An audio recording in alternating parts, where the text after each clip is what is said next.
beri nama pedang ini Naga Puspa.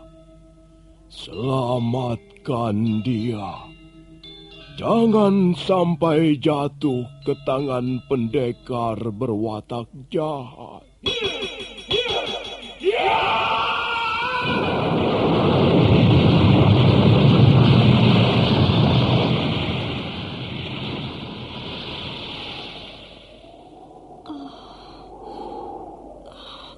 Kakang Kamandanu, kau masih juga tidak percaya bahwa aku mencintaimu. Mesin, maafkan aku, Mesin. Mesin. Mesin!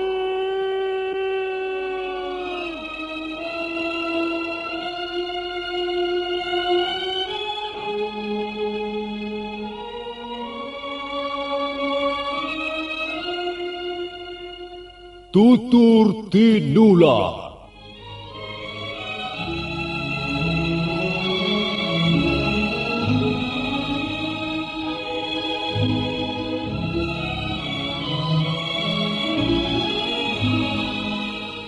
Sebuah sandiwara radio serial, produksi Sanggar Cerita dan teater Sanggar Prativi.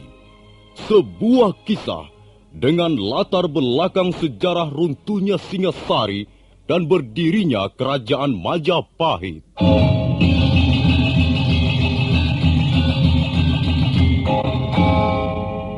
Sandiwara ini didukung oleh pemain-pemain radio yang sudah ternama.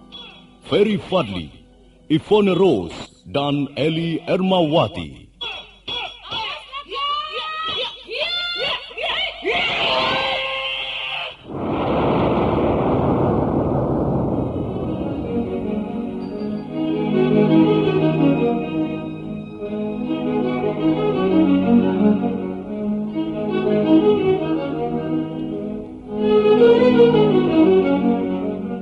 Cerita ini ditulis dan disusun oleh S. Tijab. Teknik dan montase dikerjakan oleh Rudi Tinangon dan Joko SP. Sutradara EWS Yuwono. Kali ini mengetengahkan episode pertama dengan judul Pelangi di Atas Kurawa.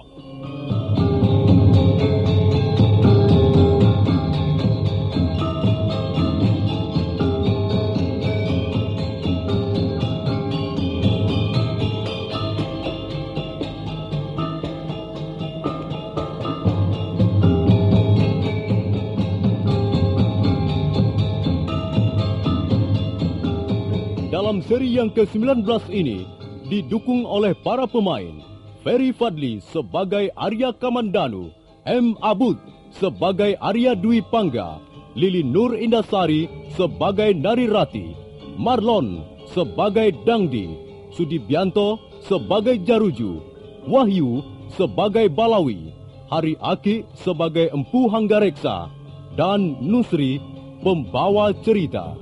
Selamat menikmati.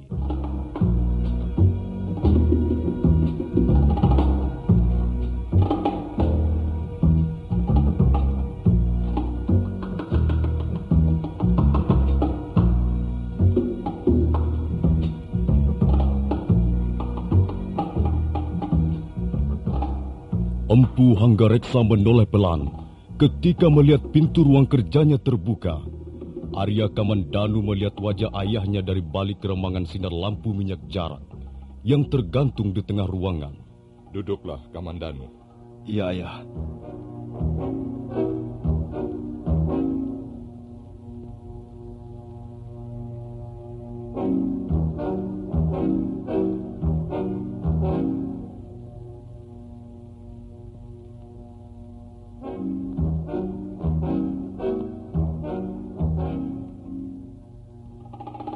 Mengapa kau tidak mau berterus terang?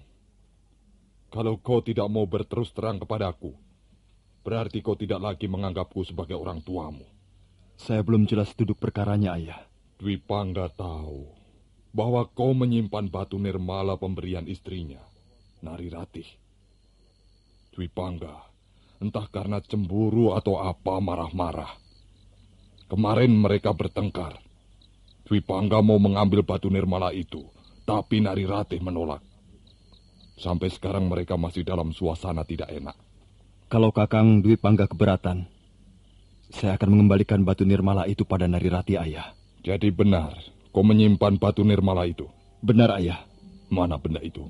Aku mau melihatnya. Kalau memang benda itu nantinya malah membuat keributan di rumah ini, lebih baik aku yang menyimpannya. Ayah boleh melihat batu nirmala itu. Inilah. Tapi saya keberatan Ayah menyimpan benda ini. Apa sebabnya? Saya sudah berjanji pada Nari Ratih akan menyimpan batu nirmala ini, Ayah. Kecuali dia sendiri yang menghendaki agar saya mengembalikannya. Kamandanu, ada hubungan apa kau sebenarnya dengan istri kakakmu itu? Sekarang saya tidak mempunyai hubungan apa-apa dengan Nari Ratih, kecuali bahwa dia sudah menjadi kakak ipar saya. Tapi dulu kau pernah ada hubungan dengannya? Saya tak mau mengungkit-ungkit yang dulu-dulu, Ayah. Maaf, kalau Ayah memaksa saya membicarakan masalah ini. Saya keberatan sekali. Iya. Aku tahu. Aku tahu sekarang. Baiklah. Kamandanu. Iya, Ayah. Kau harus bisa melupakan Nari Ratih. Sekarang dia sudah resmi menjadi istri kakakmu. Kau tidak boleh mengganggu ketenangan dan kebahagiaan mereka. Saya tidak pernah mengganggu mereka, Ayah. Bahkan saya akan ikut merasa bahagia kalau Nari Ratih bahagia menjadi istri Kakang Dwi Pangga. Kamandanu, sekarang kaulah anakku satu-satunya yang bisa kuharapkan. Kau harus bisa mewarisi apa yang kumiliki sebagai seorang pembuat senjata pusaka. Aku tak ingin apa yang sudah kucapai ini akhirnya hancur direbut orang lain. Kuharap kau tidak membuat ayahmu ini kecewa, Kamandanu.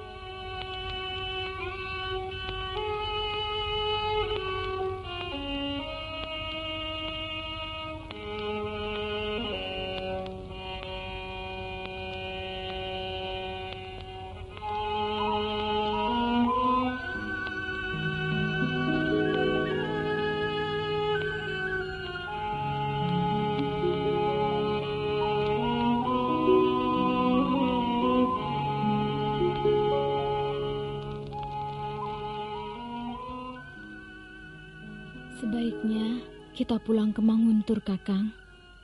Kita bisa hidup dengan tenang dan bahagia di sana. Kau tidak kerasan di rumah ini karena ada Kamandanu. Karena kau masih menyimpan perasaan cinta pada adikku itu. Kau keterlaluan, Kakang Dwi Pangga. Sekarang aku sudah sepenuhnya menjadi istrimu. Tentu saja seorang istri hanya akan mencintai suaminya. Lalu apa alasanmu untuk tidak merasa kerasan tinggal di Kurawan? Aku ingin melahirkan di Manguntur seperti dulu ibuku melahirkan aku. Aku juga ingin membuat ayahku yang sudah semakin tua itu bahagia. Aku juga berhak membuat ayahku bahagia. Di sini ayah masih mempunyai Kakang Kamandanu dan Bibi Rongkot yang setia. Tapi ayahku, dia hanya tinggal sendirian di Manguntur. Tentu dia merasa sangat kesepian. Tentu dia akan sangat bangga dan bahagia kalau kita tinggal bersamanya. Kita bisa bertani di Manguntur karena ayahku mempunyai lahan pertanian yang cukup luas, Kakang. Iya, baiklah. Aku mau tinggal di Manguntur, tapi dengan syarat. Syarat apa, Kakang? Batu nirmala itu harus kau minta kembali dari adik Kamandanu. Kau keterlaluan sekali, Kakang. Aku tidak mau menjadi orang yang tidak berperasaan. Batu nirmala itu sudah kuberikan. Bagaimana aku harus memintanya kembali? Kau masih ingin dikenang oleh Kamandanu. Itulah yang aku tidak senang. Kebahagiaanku merasa terganggu. Kakang Dwi Pangga, janganlah terlalu serakah begitu. Aku tidak rela melihat suamiku menjadi orang yang serakah.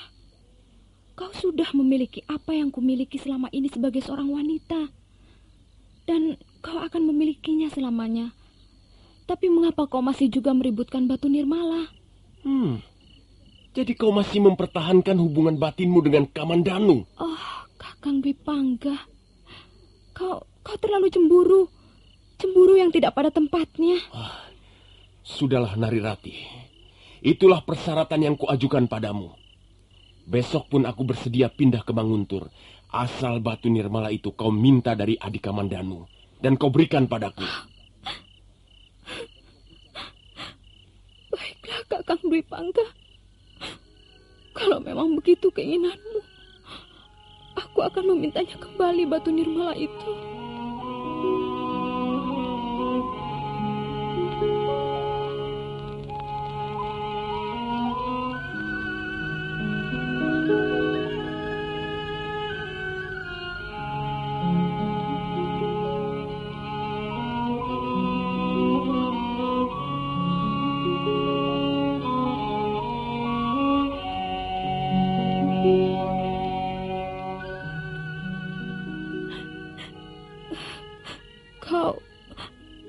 Kau bisa memahami perasaanku, Kakang Kamandanu. Mengapa tidak, Narirati? Sudahlah. Aku tak ingin melihat kebahagiaan kalian tercemar oleh batu nirmala ini. Bawalah kembali benda ini. Seharusnya aku tidak melakukannya. Aku sudah memberikannya padamu, Kakang. Tapi... Rati, aku sudah berjanji dalam hati. Aku tidak akan memberikan pada siapapun batu nirmala ini. Kecuali kau yang memintanya kembali. Oh, maafkan aku, Kakang. Aku tidak bisa membuat Kakang Dwi Pangga mengerti persoalan ini. Dia tetap menginginkan batu nirmala itu. Maafkan aku, Kakang. Kau tidak bersalah. Mengapa harus minta maaf? Sungguh mulia hatimu, Kakang. Aku malu sekali. Aku benar-benar merasa malu. Rati, tak ada satupun yang dilakukan oleh manusia ini sempurna adanya. Karena itu tak perlu kau menyesalinya. Sekarang kau sudah menjadi istri Kakang Dwi Pangga. Nah, kuharap kau menjadi istri yang baik, dan kalian berdua bisa terus hidup berdampingan selamanya. Sungguh, aku akan merasa bahagia jika kalian berdua bahagia. Nah, terimalah batu nirmala ini kembali, Rati. Oh, terima kasih, Kakang. Terima kasih atas pengertianmu yang sangat besar ini. Kukira lebih tepat kalau Kakang Dwi Pangga yang menyimpan batu nirmala itu. Baiklah, Rati. Tak baik kita lama-lama berbicara seperti ini. Nanti kalau Kakang Dwi Pangga melihat, bisa menimbulkan salah paham lagi.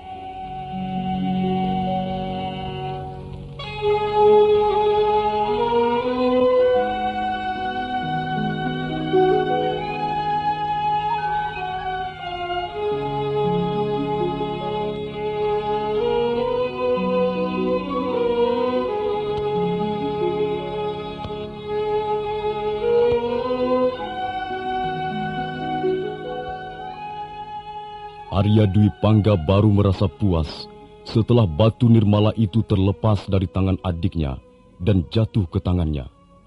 Maka sehari kemudian, setelah memperoleh izin dari Empu Hanggareksa dan mendapat nasihat-nasihat seperlunya, maka Arya Dwi Pangga memboyong istrinya ke desa Manguntur. Arya Kamandanu ditugaskan ayahnya mengawal perjalanan mereka.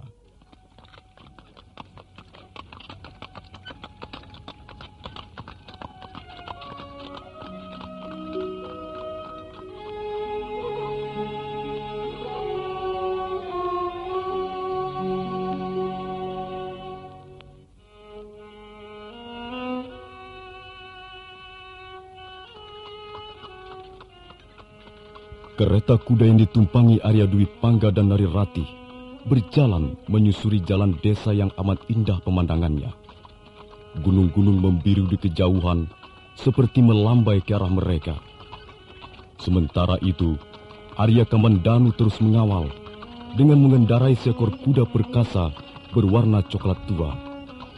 Tak lama kemudian, perjalanan mereka sampai di tepi padang ilalang. Berdesir hati Arya Kamandanu begitu melihat pemandangan di sekitarnya. Tempat ini, tempat padang ilalang ini, aku tak akan pernah bisa melupakan tempat ini. Semua begitu cepat berlalu. Dan apa yang sudah berlalu tak mungkin bisa kuraih lagi. Oh, betapa indahnya kenangan masa lalu. Tapi kenangan akan lenyap bersama debu sang waktu. Dan hari-hari besok masih belum menentu. Hari-hari sekarang inilah sesungguhnya milikku. Maka aku tak boleh menyia-nyiakannya. Sementara itu di dalam kereta kuda yang terus menggelinding di atas jalanan berbatu, Narirati kelihatan gelisah, walaupun dia berusaha menyembunyikan perasaan itu dari suaminya. Kakang Kamandanu, tentu hatinya hancur sekali. Kasihan kau, Kakang. Tapi aku yakin kau kelak akan menemukan seorang gadis yang sesuai untukmu. Seorang gadis yang manis, yang setia, yang mencintaimu untuk selamanya. Aku akan selalu berdoa, dan mudah-mudahan para dewa di atas langit mengabulkan doaku ini. Rati? Iya, Kakang. Bagaimana perasaanmu? Kau bahagia dalam perjalanan ke Manguntur ini? Bagaimana aku tidak bahagia, Kakang? Tidak lama lagi, aku akan segera menjadi ibu dari anakmu. Rati, aku berjanji akan menjadi suami dan ayah yang baik dari anak-anak yang kau lahirkan nanti. Kakang, aku bahagia sekali. Bahagia sekali.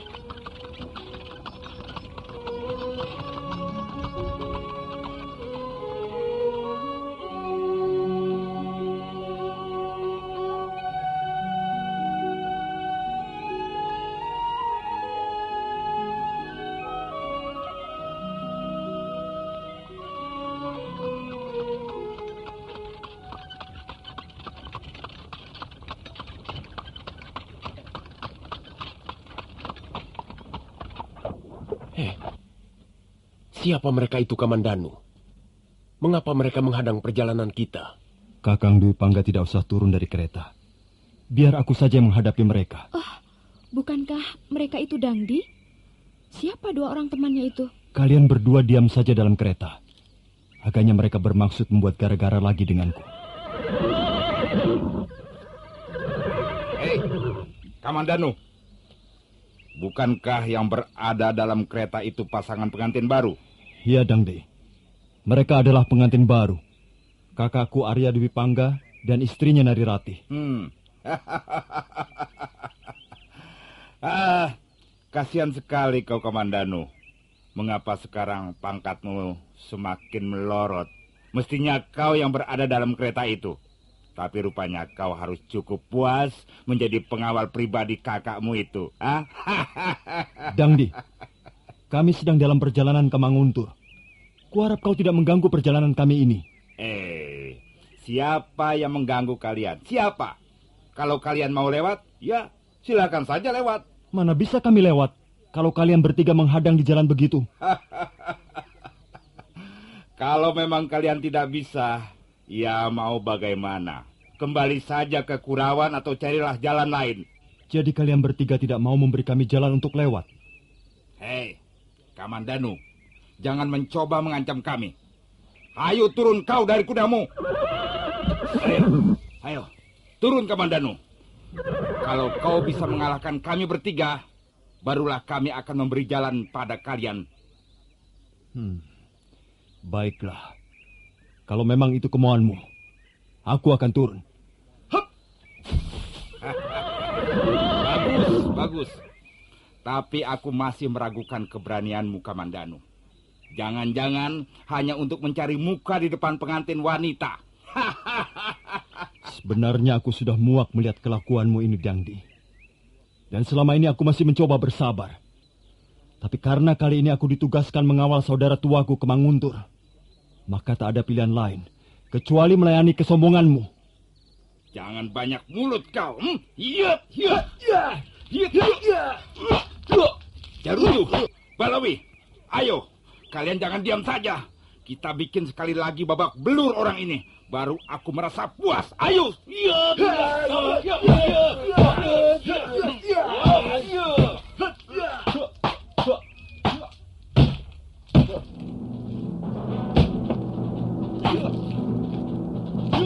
Dangdi, Jaruju, dan Balawi secara serentak menyerang Arya Kamandanu melayaninya dengan tenang. Semula dia hanya bertahan dengan menepis, menghindar, ataupun melompat kiri kanan. Tapi karena serangan itu datang terus-menerus, akhirnya Arya Kamandanu terpaksa mengeluarkan pukulan 12 jurus tahap pertama ilmu naga puspa pemberian Empu Ranubaya. Pada gebrakan pertama, Dangdi menjadi korban tendangan pada pelipis kirinya. Gebrakan kedua, Balawi terpaksa meraung kesakitan sambil mendekap alat kelaminnya. Dan giliran Jaruju ialah gebrakan ketiga. Jaruju agaknya mempunyai kemampuan lebih tinggi dibanding Balawi temannya. Jaruju, kalau kau masih nekat menyerang, kau akan bernasib sama dengan dua orang temanmu itu. Hai, jangan sombong kamu, Kamandanu.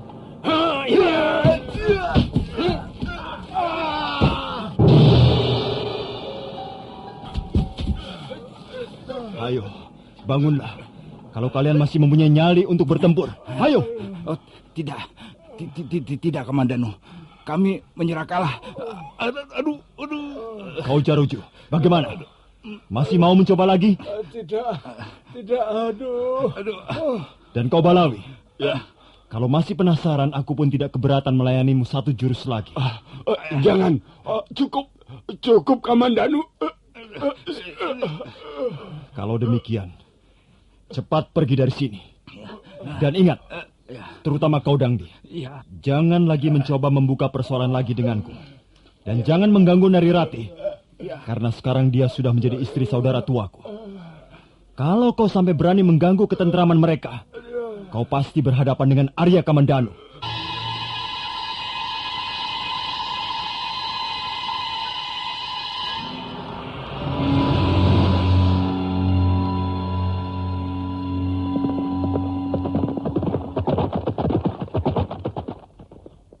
Bagaimana Kamandanu? Kakang tidak usah khawatir. Mereka tidak akan berani mengganggu kalian lagi. Kakang tidak apa-apa. Aku tidak apa-apa, Rati. Marilah kita lanjutkan perjalanan ini. Manguntur sudah tidak terlalu jauh dari sini.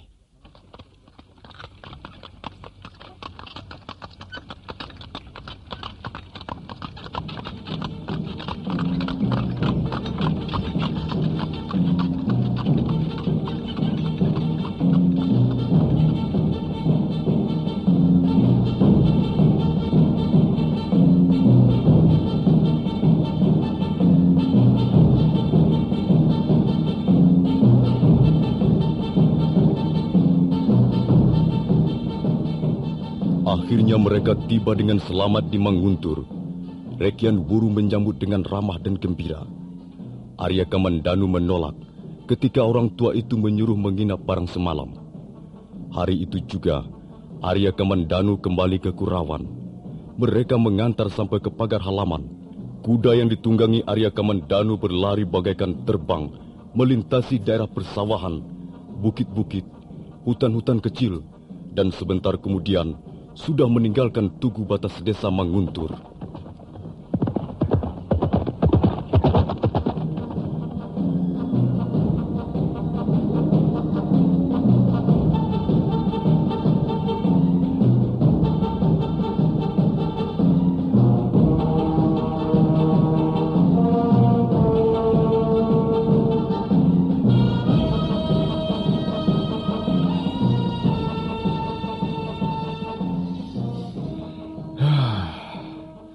Bagaimanapun juga, senjata pusaka buatanku masih di bawah tingkatan Kakang Ranubaya. Bagaimanapun juga dia lebih ahli. Dan inilah yang membuatku tidak senang. Suatu ketika Kakang Ranubaya bisa menjadi batu sandungan di tengah jalan. Orang tua itu sangat kokoh pendiriannya. Sudah berapa kali ku coba untuk menariknya kerjasama. Dia tetap tidak bersedia. Kurang ajar dia. Dia merasa lebih pintar, merasa lebih hebat. Tapi aku tidak akan kehabisan cara. Kalau dengan cara yang halus tidak berhasil, aku bisa menggunakan cara yang lebih kasar. Bahkan aku bisa menggunakan cara yang paling kasar.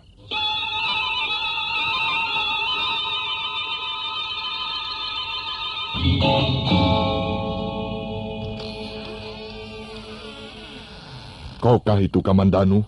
Iya, Ayah. Bagaimana? Sudah kau antar kakakmu sampai Manguntur? Sudah, Ayah. Bagus. Sekarang kau istirahat. Dan besok kau harus menjaga rumah bersama Nyi Rongkot. Aku mau pergi barang 2-3 hari. Kemana, Ayah? Ke Singasari.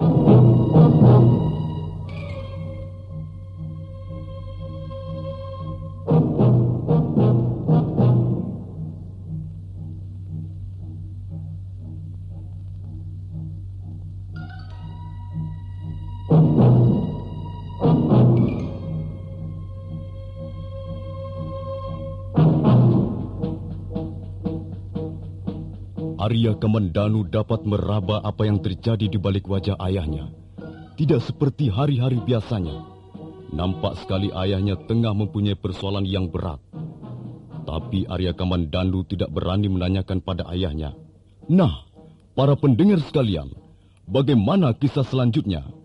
Apakah yang akan dilakukan Empu Hanggareksa? Silakan menunggu seri berikutnya. Sampai jumpa.